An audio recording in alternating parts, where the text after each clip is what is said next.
Please join me in welcoming the filmmaker and artist who is all too rarely here in Los Angeles, but to say a few words to introduce tonight's program, please join me in welcoming Robert Beavers.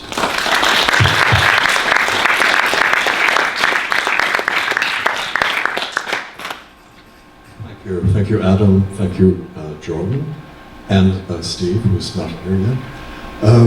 I think I will not say too much about the films, except to tell you I've changed the order of the projections. So we will see them in chronological order, meaning From the Notebook Of, which was filmed in Florence in 1971 and edited soon afterwards, re-edited in a second version in the 90s. And that's the version that we will see in 16mm. It is based, as you see, all the details are actually in the notes that you have, the connection to the form of the notebook. And I think everything else I will leave until after you've seen the two films. The second film was made in the late 90s in Greece. So in the cycle, which is called My Hand Outstretched to the Wing Distance and Sightless Measure, which is a cycle of 18 films. The first is an example of an inner sequence of films made mostly in Italy, and the second film is one of the films that I made in Greece, one of, I think, 9 films made in Greece that are all in this cycle. So, I hope you enjoy it, and I'm here to speak after the films. Thank you. And we'll keep it kind of loose. If you guys have questions along the way, just raise your hand. Do you have someone handing them a mic? No, well, we probably can try and do that too. Or you can speak up. We'll see. Try and talk loud. This will only reach through the front section. Now you made From the Notebook Of when you were 22 years old, which is remarkable for many reasons. Can you maybe catch people up, maybe though, about your work up to that point? You had relocated to Europe by this point, correct? You and Gregory, at this point, who you see in the film, of course. Can you talk about maybe what precipitated that move, and then you were making films, I guess, where you were living in or staying over, in this case Florence, correct? Right. But you know, I think I would, if you allow me, sure. I would like to give you some impressions of what I was thinking while I was watching it now. Sure, yes. Because that is easier for me to do than to go into details, which is always a lie. And so, and I was thinking, both personally and abstractly, and that means I was thinking about my background, which is what you were asking about, and which part is autodidactic, self-taught in relation to investigating the camera. So the films that I made before From the Notebook Of, for instance, early monthly segments, when I filmed every month a few rolls of 16mm film, was very much in relation to other films I was making at the same time, but studies of the camera itself and what I thought it could do, the life inside the camera, what existed, also in reflecting thought. So there's this side of what's autodidactic, and then there's the side which is the apprenticeship side. And so these two things, I think, were balanced in how I was living as a young filmmaker, coming out of the New York filmmaking circle of New American cinema. Since I went to New York in end of 1965 and stayed there only for about a year and 3 months. So until February '67. And the encounter with Markopoulos was, of course, what I'm referring to when I say apprenticeship. But And then what is perhaps very attracted me and what I could work with in Florence was this, that it is such a serious city. I mean, when you think of Florentine art as perhaps the most serious investigation of space during that time,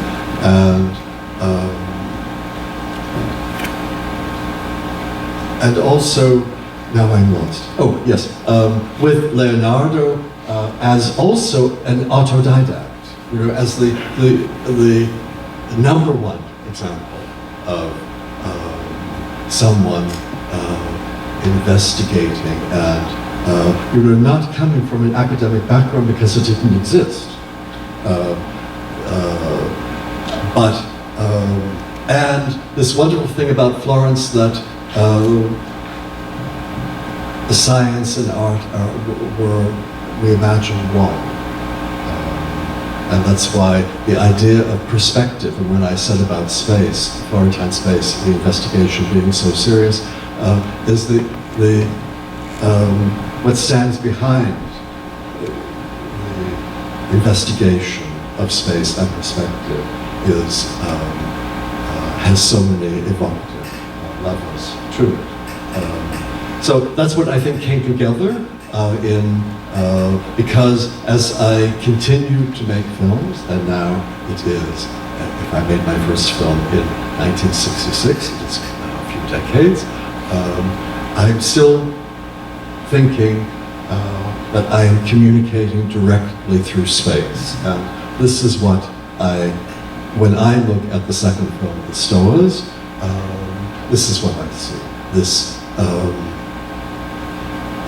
This sense of communicating through, and that's for me what the hands signify, partly. How we see is like a hand reaching out into space.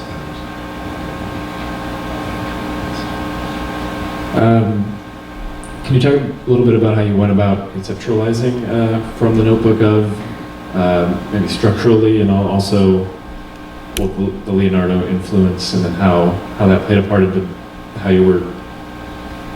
Well, I used the notes, actually, of the films that I had been making in the 2 or 3 years before I made this film. So you see the notes, if you looked at the dates, they begin, I think, in 68, 69, and then the filming was done in 71. So the notes are actually leading up to the filming, and they are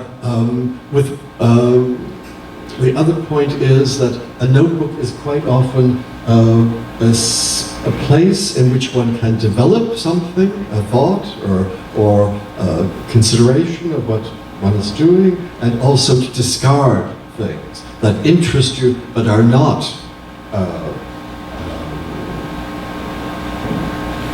that cannot be of final use in making the films. So, but they appear as notes. So there is this level. Also, the viewer is in a special position as a film spectator and reader at the same time, and this is creating different voices.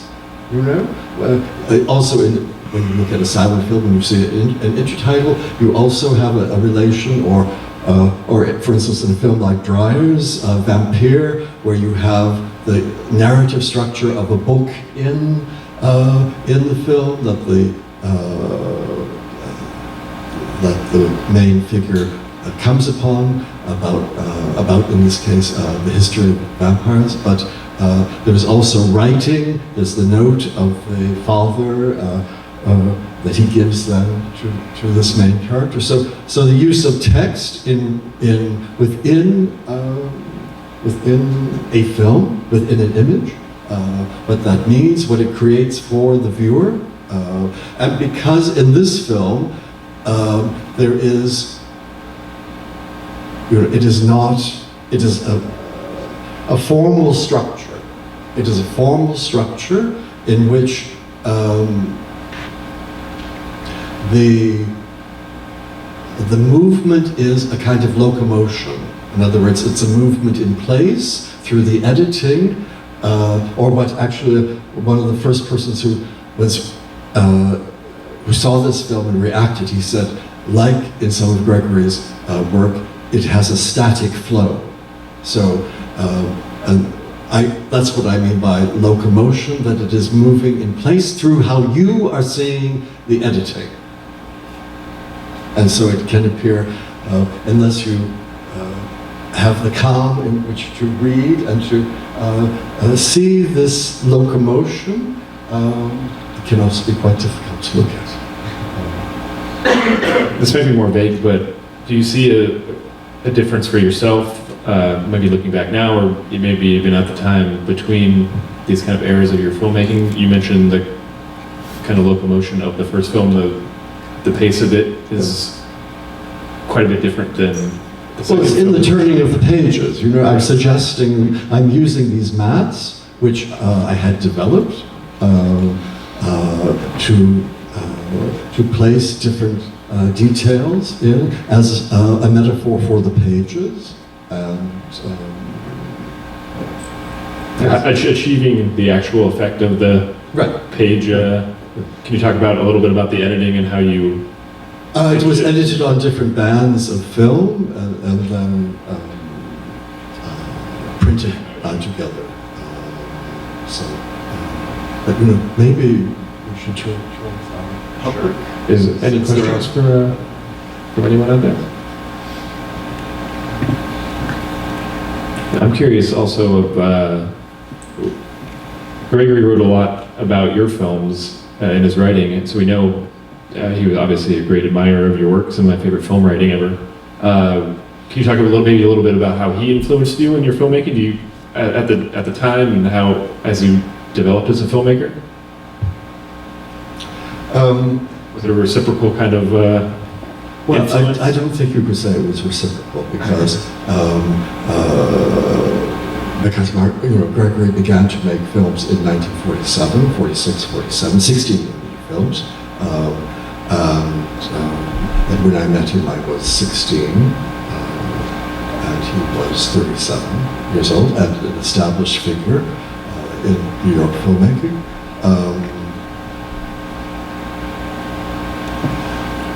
I think that's what I meant by maybe when I said apprenticeship, but within this context of New American cinema, where there was a general sense of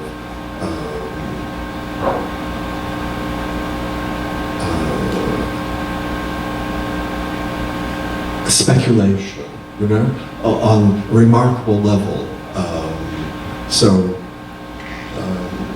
I was able to see within a short period of time Gregory's very early films and what he was working on, and to watch him film the portraits in Galaxy. But I also saw, I can remember being deeply impressed by the long animation of cutouts by Harry Smith, or Sirius Remembered by Brakhage,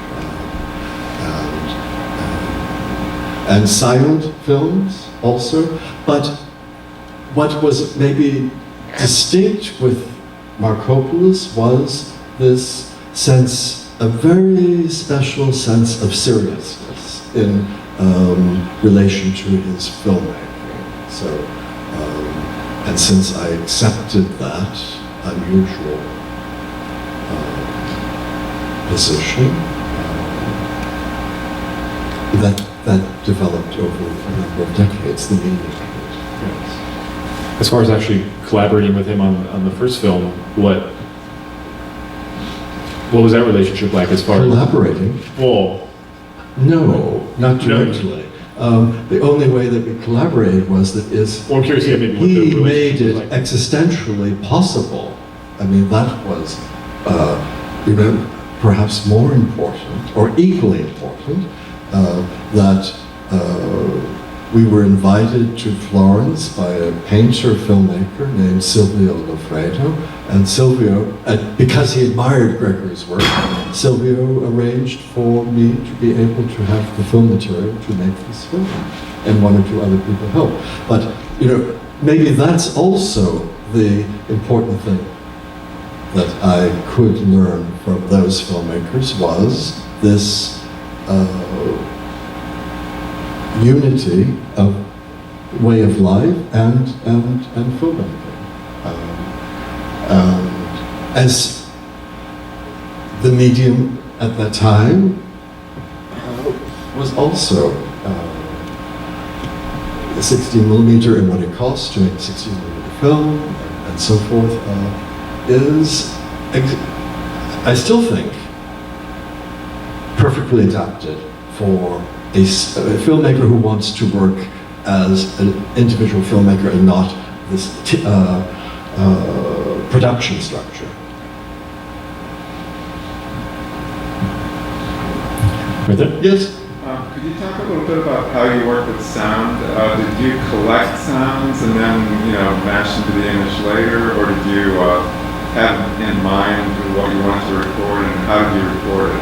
Well, as I mentioned, there are two versions of the film. So there's the version that I made in maybe I tell you now, that I made in 1972, and the version that I made in maybe 1996.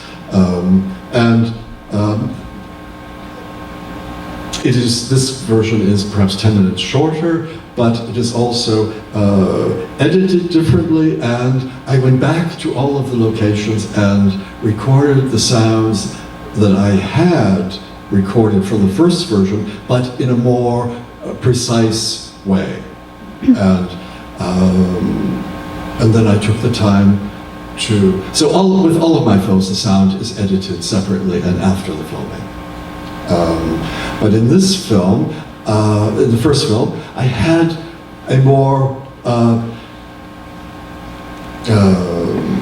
definite idea of the space inside the camera, inside the aperture, that I wanted to use metaphorically. So you hear 5 or 6 different sounds, for instance, with the aperture that you're looking into the second camera's aperture, and you're seeing the filter colors placed in the aperture, and you hear the wings of a dove, you hear the sound of the Arno River, you hear the sound of the woodcarver, I forget whether it was pages also, and maybe one other sound in this space. So that's a very special metaphoric use of sound,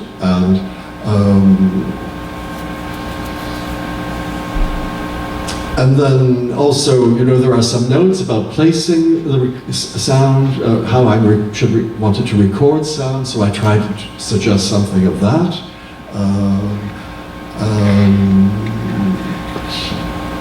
I think basically the film, the major element is this, you could say, miniature theater that I'm creating with the matte box and the mats, and then creating the sound in relation to that and into the idea of the notebook. So those things together is the film. Yes? Yes? I also wanted to say something about the soundtracks and how surgically precise they are. They feel surgically precise and very exquisite. What is the rhythm and the last of the ending of the Stoa? Yes, that's called a talando, and it's a piece of wood that has 3 holes on both ends, and it's played by the Greek monks a number of times of the day. If they're in the fields, they're called back to the monastery, or in the evening, and it has the sound, and the rhythm, that's the sound. So it was from that location. There's only one pan upwards, and on the top of that hill was the monastery where I recorded the sound in near to Limitsana. And the river is called the Lucius River, so it's in Arcadia. Can I ask something? In the notebooks, we see a lot of thought put into light. What? And in the notebooks, there's a lot of things written about the Yes. light. And I was wondering, because you wrote those notes in New York, right? No. No? Before the film. Yes, but I went to Europe in '67. Because I was wondering if you felt any difference between the lights in New York and in Florence, and if that informed your work in any way. No. No, I don't think so. Although I agree with you. Of course, the light in New York is wonderful, but very different. Very often when I land on the East Coast and I see the North American sky, I think, wow, it is great, and it's this hard light, we always work with the materials that are available. So this film was filmed on color reversal film, and it's the kind of material you get back a positive image. And I cut the original, the camera original, and had a synchronizer, and because it's also the kind of film which is made by measuring numbers. So the rhythms are very short lengths, and they are in phrases. So there are phrases where it goes back and forth between maybe 6, 12, 18 frames, or 5, 8, and so forth. And it's moving back and forth, because I think in the first version there were more superimpositions, and I separated it and tried to calm it down a little bit. But when I saw the copy of the second version, I was really surprised how little it had changed, except that the transitions, which had been always through black in the first version, were in the second version more through white. So it goes, the exposure goes open, and then the transition is to another scene, whereas in the first version I had always done that through the black. But it did not make a major difference. Yeah, Adam had a couple questions here. So I guess since you're already starting to touch on it, could you go a bit more into why you even wished to re-edit the film? What else was not working for you anymore in the original version? If that Well, is a way to some of the describe it. films that I made, I began with the film that I made. I have made two kind of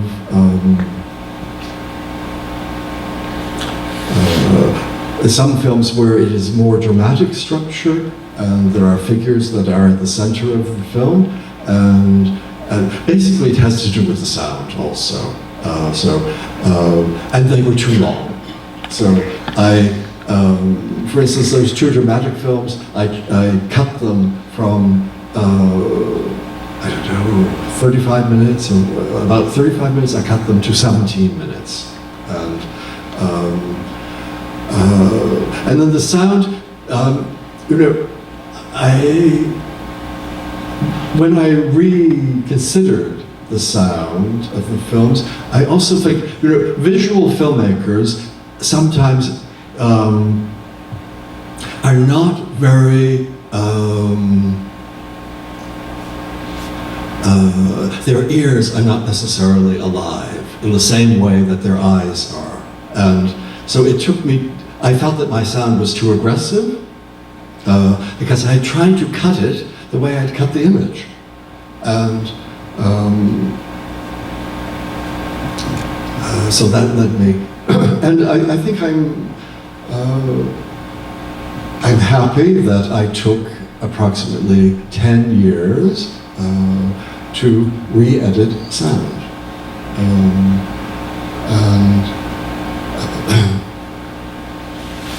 Yeah. That's another question for the STOAS.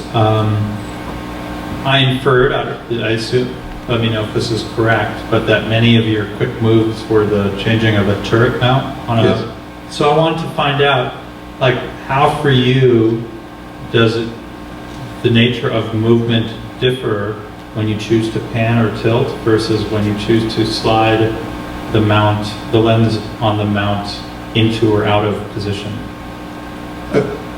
Whether I pan or tilt, and as Versus.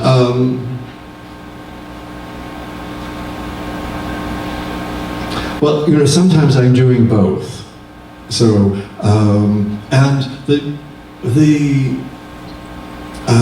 turning of the lens in front of the turret, I used in this film, in a number of films, as my mode of transition, and also because I have a preference for vertical perspective, and this placement of the lens, because sometimes it's always, I'm also filming a static shot with the lens at a different position than normally, slightly off, so that it really has to do with space also.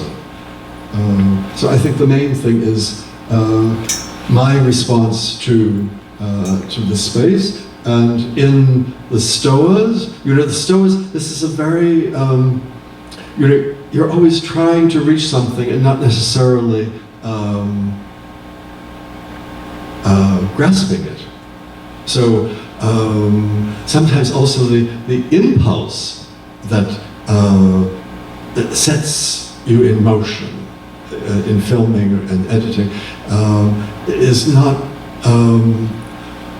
you land somewhere else. And so, for instance, I'm not sure how I know what I was trying to do, and what was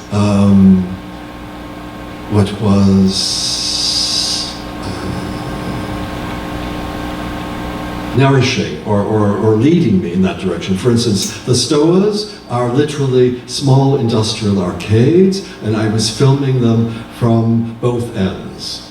And very often you're seeing the view from one end to the other, and then opposite from the other end. But I'm not sure how visible that is for someone who sees this film for the first time. Or that enters also into the whole question of, if you edit a film for several months and yet you expect the spectator to see it all, or as much as possible, like a piece of music immediately. So there's this, yeah. Yes? Applying the same issue to the first film, having to do what's obvious and not obvious to the viewer on the first film. The Notebook sort of seems to unfold with almost mathematical precision in developing a series of things that, to me at least as a first-time viewer, what governs the sequencing is not immediately apparent often. And I wonder if there's anything you could say about, is it the sequence of ideas as they appeared in your notebooks that you're following? Is there... Well, it's sort of a back and forth, it's a back and forth between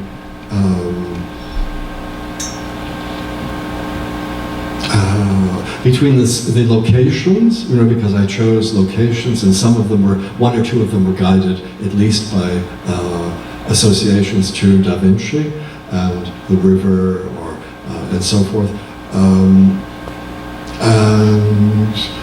But then the construction of a film, like anything else that is in time, how I thought one thing led to another. What should be first, what should be second. But it's all, of course, done without a dramatic structure. It's only done through the structure of the interior of the room, the locations, the notes, the details from the locations in relation to the notes, the echoes, the colors, how they're related, and hopefully keeping it, introducing enough new elements so that I could go back and read, because of the repetition, you know, that's a very big thing in any medium dealing with time, repetition. And